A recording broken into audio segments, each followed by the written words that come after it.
Vamos a estudiar ahora, entonces, la solución de ecuaciones no lineales. Muy bien, entonces, pues en este caso nos vamos a centrar en resolver sistemas de ecuaciones no lineales, en general de tamaño n por n, ¿no?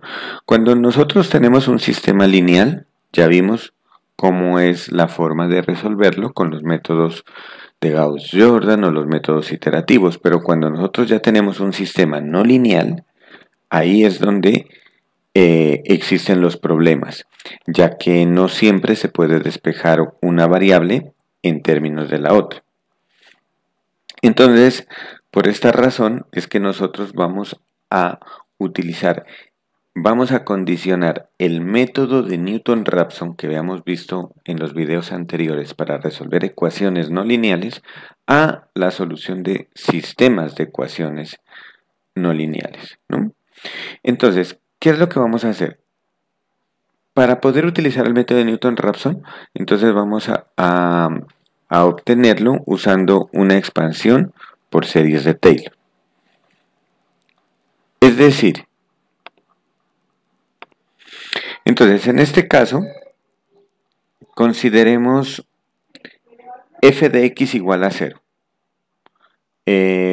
Una ecuación no lineal, en este caso este x me va a representar para nosotros un vector que va a tener n componentes.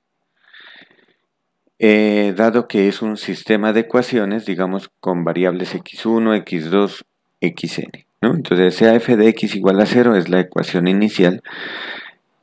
Consideramos f diferenciable de clase C1. ¿Qué significa? Que su primera derivada es continua, ¿no? En una vecindad que contiene a un punto inicial x sub 0. Y dentro del intervalo, pues está la única solución real R. Entonces, si nosotros tomamos x como una aproximación de la solución R y hacemos la expansión de f alrededor de ese punto, obtenemos lo siguiente. F de x va a ser igual a la función evaluada en el punto, en x sub 0, más la diferencia entre x y x sub 0, la condición inicial y el punto x, por la derivada de evaluada en el punto. Luego aquí siguen otros términos de orden superior, que por ejemplo el siguiente sería un medio de x menos x0 al cuadrado por la segunda derivada evaluada en x0, y así sucesivamente. A nosotros solo nos interesa estos dos primeros términos. Los términos de orden superior vamos a decir que los podemos descartar. ¿Por qué razón? Porque como nos estamos aproximando a la solución, entonces esta diferencia x menos x0, esto es como el error, digamos, ¿sí? Entonces, esa diferencia pues es muy pequeñita. Y como en estos términos de orden superior esa diferencia está elevada al cuadrado, elevada al cubo, elevada a la 4, si suponemos, por ejemplo, que esta diferencia sea 0.1, en el siguiente término que está elevada al cuadrado me va a quedar 0.01. Y si está elevada al cubo me va a quedar 0.001.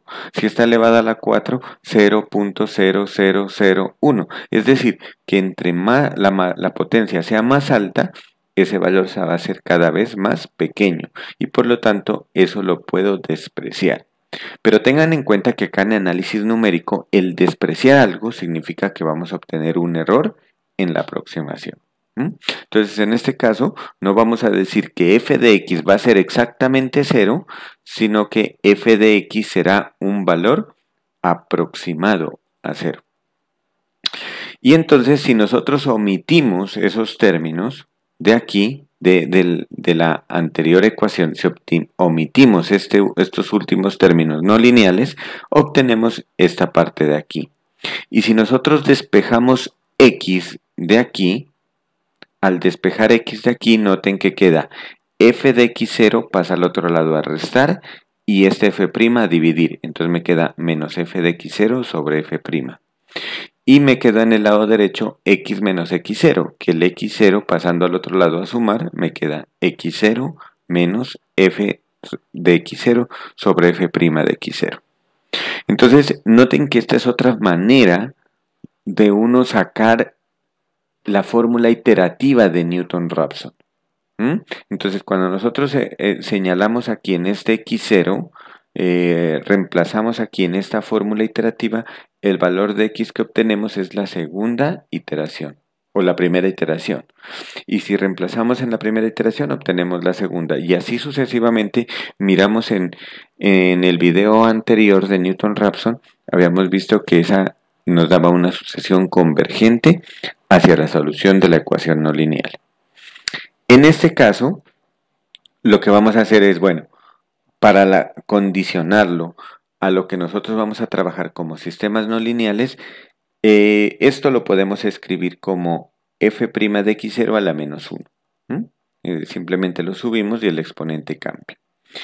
Ahora, lo que vamos a hacer es,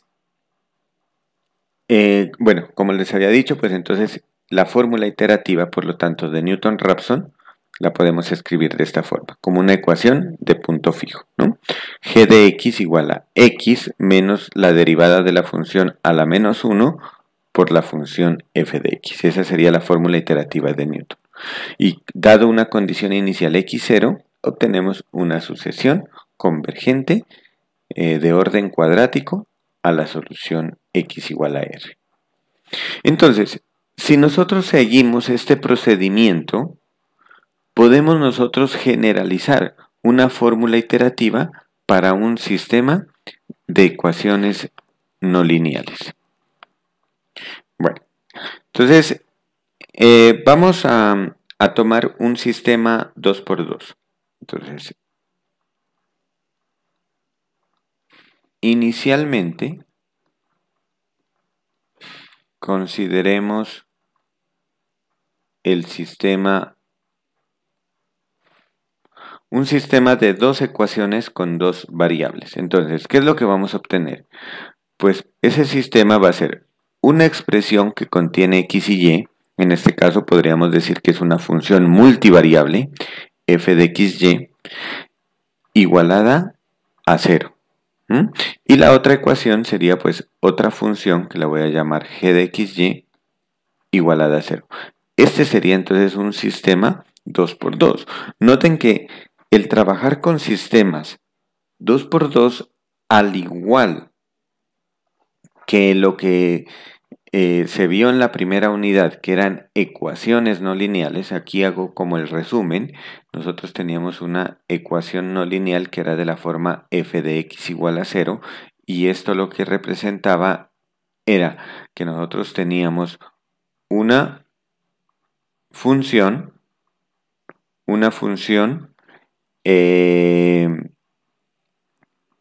f de x,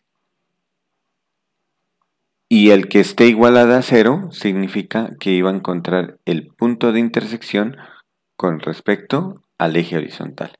Entonces, más adelante vamos a darle también una interpretación geométrica a este sistema de ecuaciones. Noten que ahora lo que estoy tomando no es una función f de x, sino funciones multivariables de x y y. Pero que se las puede ver estas como una ecuación implícita en el plano cartesiano. Entonces, vamos a reescribir esto en forma vectorial. Entonces, el cual se puede reescribir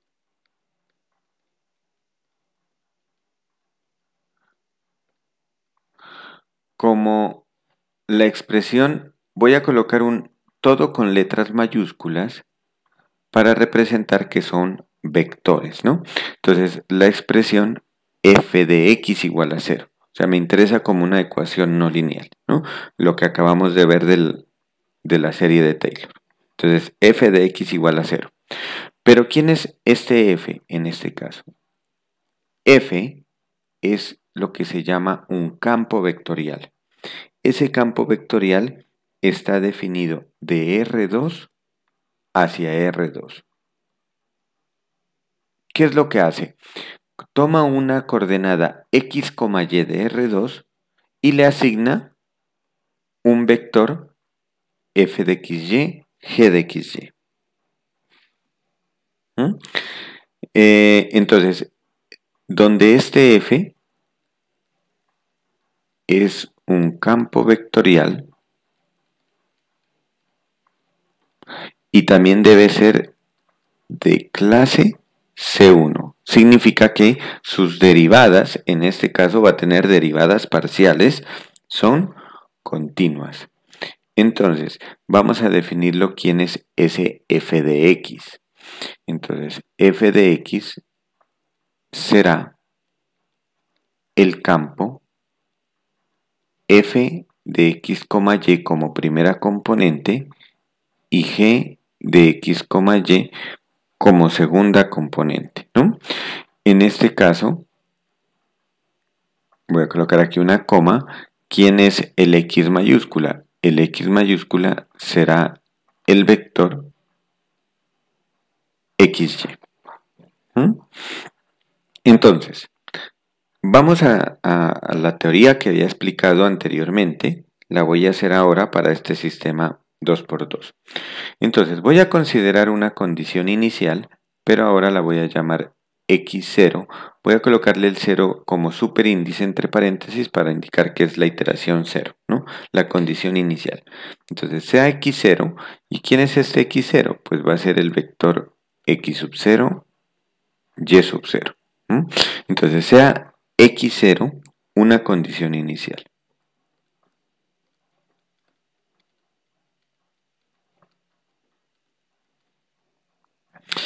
Y consideremos a x, que será x, y, un valor cercano,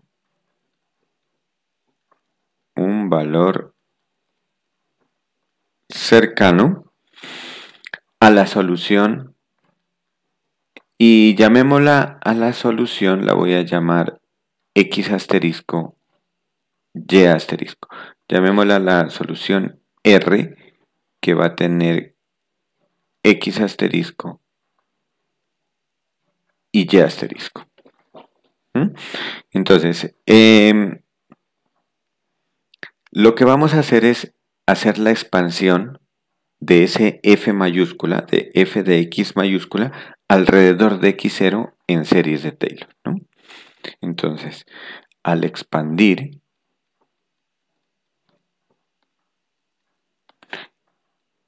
este campo f alrededor de la condición inicial x0, se obtiene. Noten que estoy repitiendo lo que había dicho al inicio del video.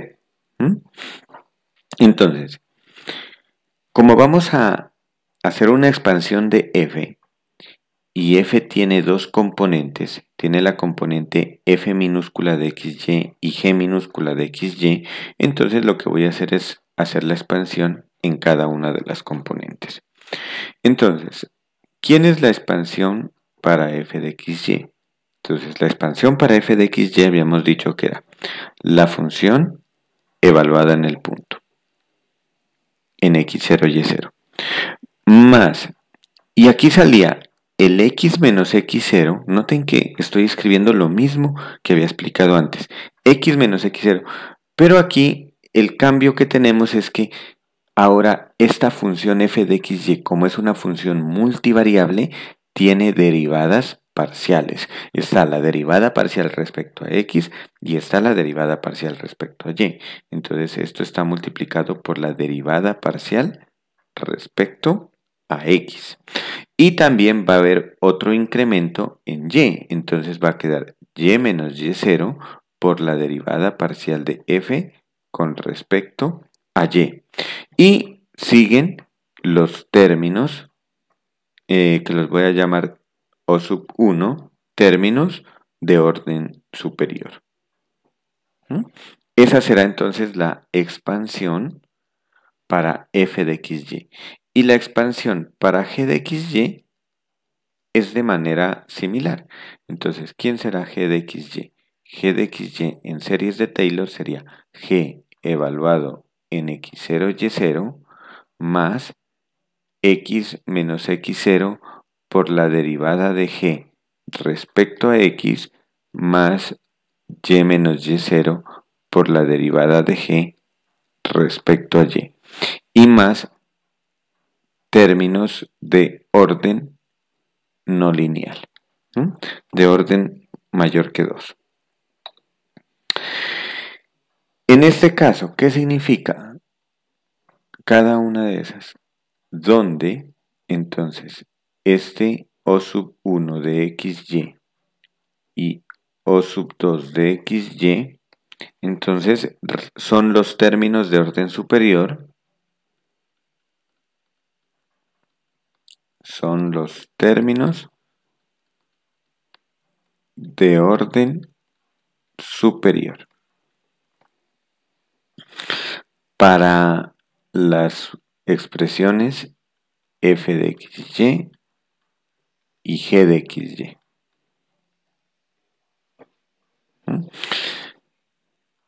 Respectivamente.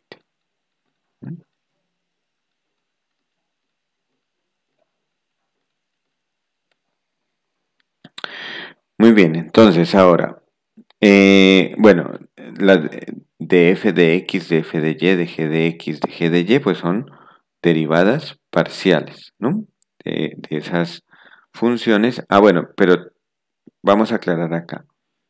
Y de f de x, de f de y, de g de x y derivada de g respecto a y son las derivadas parciales de f de xy y de g de xy respectivamente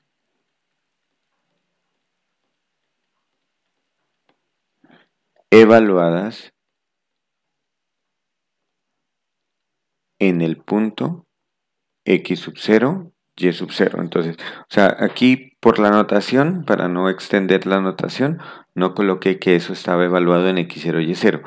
Pero en este caso, para hacer una expansión de Taylor, sus derivadas parciales debo evaluarlas en el punto x sub 0, y sub 0.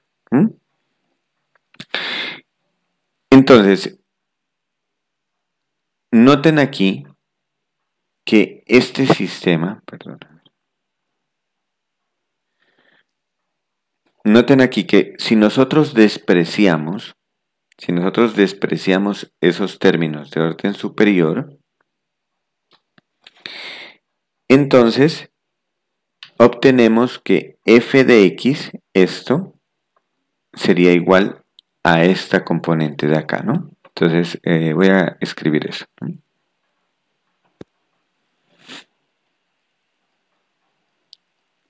Al despreciar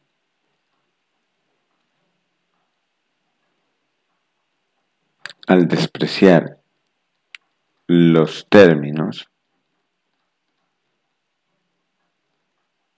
O sub 1 de xy y O sub 2 de xy, obtenemos que, y entonces, ¿quién es nuestro f de x? En este caso, esto no es más que f de xy y g de xy. ¿Y esto quién es? Dijimos que f de xy era la función evaluado en el punto más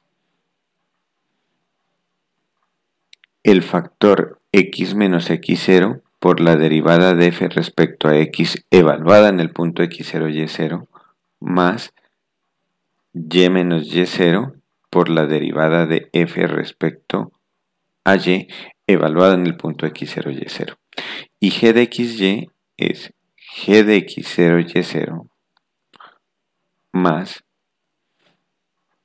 x menos x0 por la derivada de g respecto a x, evaluada en el punto, más y menos y0 por la derivada de g, respecto a y, evaluada en el punto x0, y0. Y esto pues sabemos que nos debe dar 0, ¿no? Entonces aquí lo que estamos comprobando es que f de x es 0, pero este f de x es esto que está aquí. Es decir, que cada componente de este campo f va a ser igual a 0, o sea, cada una de estas componentes debo igualar a 0.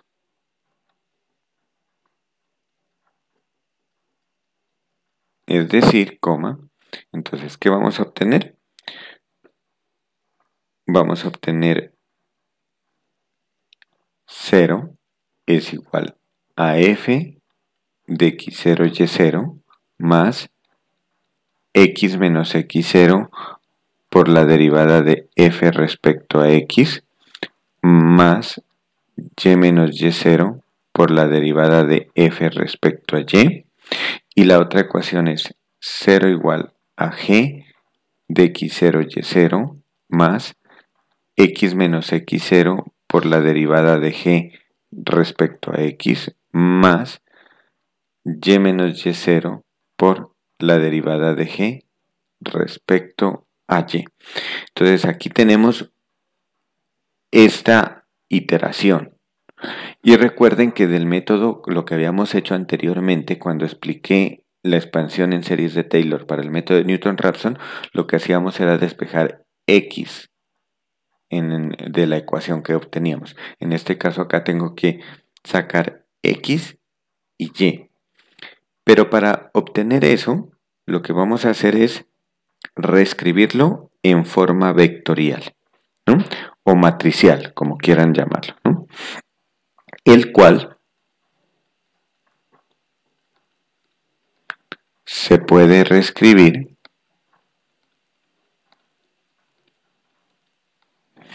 en forma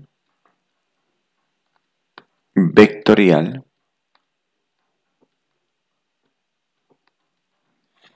como, entonces, este 0 que tenemos acá arriba, 0 y 0, lo escribo como un 0 vectorial. Este f evaluado en x0, y0 y g evaluado en x0, y0, pues va a ser el campo vectorial f evaluado en la condición inicial. Ese será f en x0, y0 y g en x0, y0. Más. Y aquí vamos a escribirlo de la siguiente forma. J, ahora les digo quién es J. J es una matriz.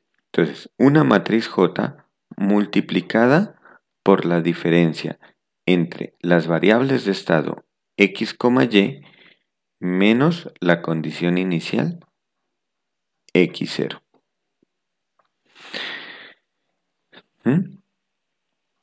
¿Quién es esta J?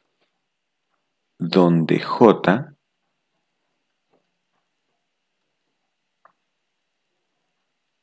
es una matriz que contiene las derivadas parciales. Derivada parcial de f respecto a x.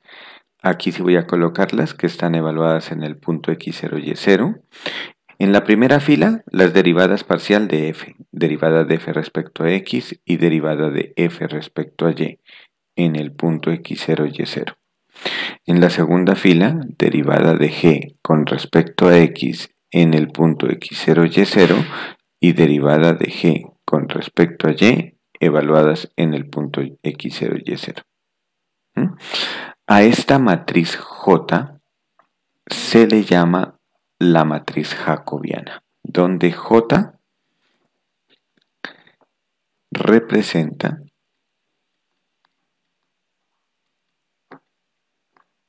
la matriz jacobiana asociada al sistema, del sistema no lineal.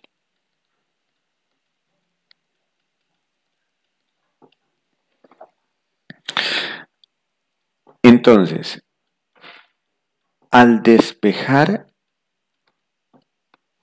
ese X que tenemos aquí, que lo voy a escribir con otro color, este X, entonces vamos a despejar este X. Al despejar X, se obtiene, entonces vamos a despejar este X. De la misma forma como lo habíamos despejado en el anterior. Entonces, este campo F en X0 que está sumando pasaría a restar. Este J no lo puedo pasar a dividir. Como es una matriz, debo multiplicar por la inversa de J. Entonces, ¿qué me va a quedar X? Este X me va a quedar igual. Al X0, noten que es la misma forma que teníamos en el método de Newton, pero acá en este caso X0 es la componente X0 y Y0. X super 0, que es la condición inicial, menos la inversa de la matriz J multiplicada por el campo F evaluado en la condición inicial. Esa sería entonces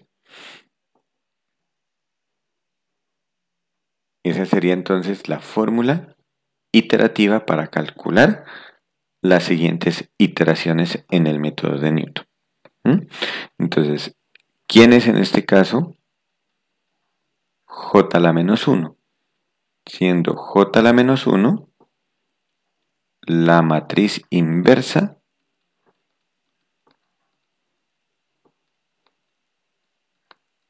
de la matriz jacobiana. Y entonces, con esto ya podemos generalizar. Entonces, vamos a generalizar. En general,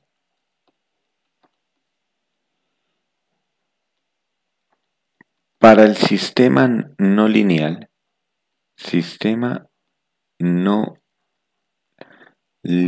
perdón, aquí me confundí, para el sistema no lineal de tamaño n por n, con variables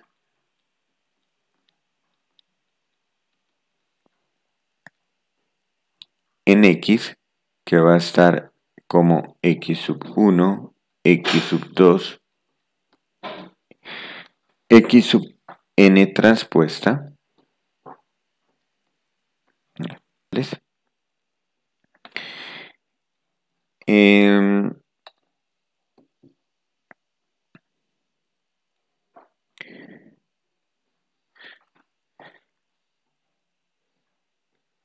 y con f de x, entonces para ese sistema, en general, para el sistema no lineal, con estas variables, y f de x igual 0, donde, entonces, ¿quién es f de x? Entonces, en nuestro caso, f de x va a ser un campo vectorial de Rn a Rn, donde la primera ecuación va a ser f sub 1 evaluado en esas variables de estado.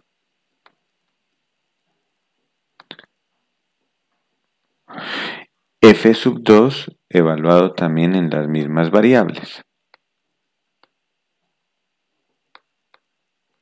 Y así sucesivamente hasta llegar a la última ecuación que tendríamos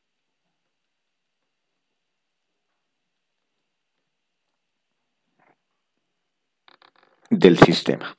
Entonces aquí tenemos ya nuestro sistema de tamaño n por n. Tenemos n ecuaciones determinadas por los f sub i y tenemos n variables determinadas por los x sub i.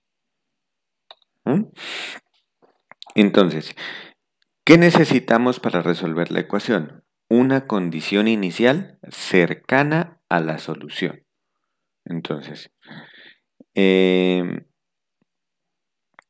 Entonces, digamos acá, y f de x igual, ¿dónde esto, no? Entonces, dada la condición inicial, dada la condición inicial, entonces la voy a llamar la condición inicial x0. Entonces, ¿quién va a ser esa condición inicial x0? Pues será x sub 1, 0, x sub 2, 0, x sub n, 0. Una condición inicial para cada una de las variables. Aquí le coloco una t que es transpuesta porque necesito escribirlo de forma vertical, ¿no? Entonces, nosotros podemos definir, se define la fórmula iterativa de Newton. Se define la fórmula iterativa de Newton-Raphson.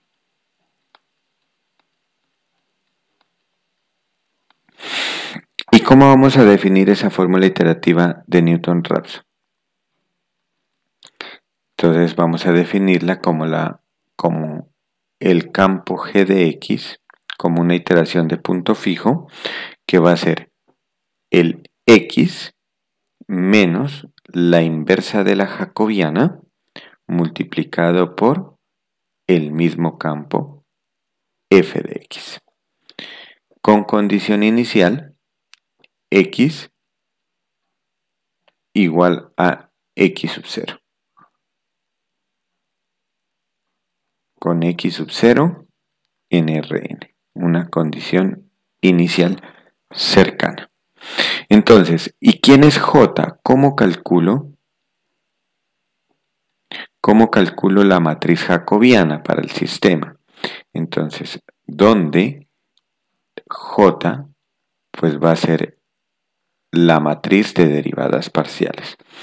Tomo la primera función de la primera ecuación, que es el f1, y le calculo sus derivadas parciales respecto a la variable x1 y la evalúo en la condición inicial. La derivada parcial de f1 respecto a la segunda variable y la evalúo en la condición inicial, y así sucesivamente hasta llegar a la última variable evaluada en la condición inicial. Repito el mismo proceso para la segunda ecuación. Calculo sus derivadas parciales evaluadas en la condición inicial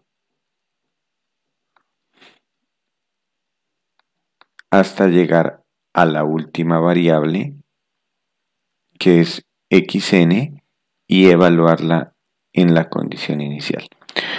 Todo este proceso lo repito hasta llegar a la última ecuación.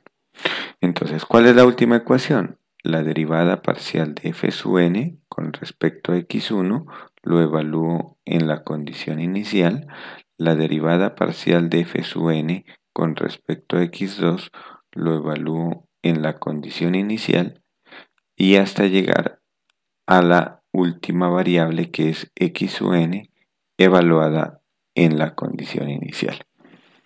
Y este sería entonces la matriz jacobiana de la transformación.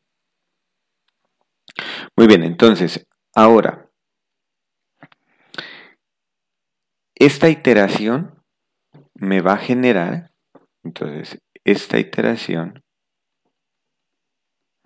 fórmula iterativa, esta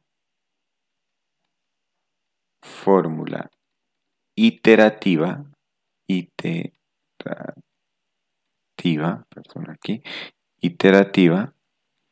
genera una sucesión. Entonces, ¿qué sucesión me va a generar? La sucesión, parto con la condición inicial x0, luego con x1, luego con x super 2, y así sucesivamente hasta una x super m, llamémosla, hasta un xm, donde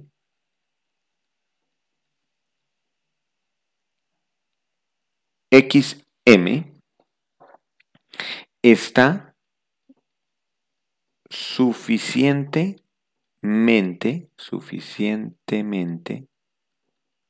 cercano a la solución, llamémosla R, ¿m? A la solución R. ¿Y quién es esa solución R?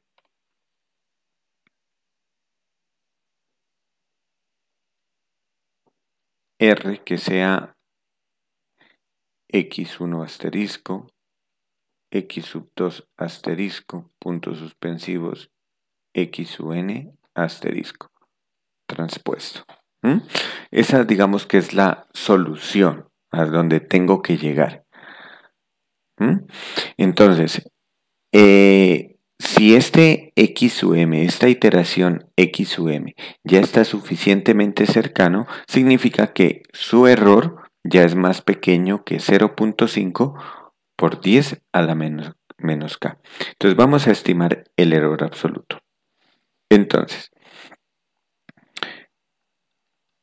vamos a definir el vector e como el valor absoluto entre la condición inicial y la solución.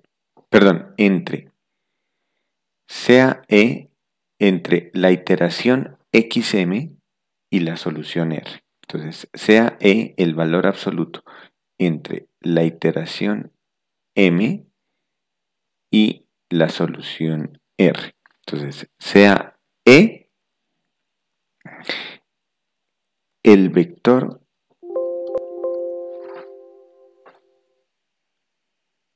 perdón, entonces, sea E el valor absoluto entre xm menos R, el vector error en la iteración xm,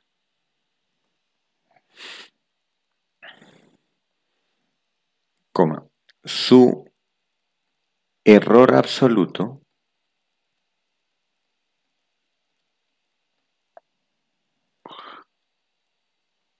con k decimales correctos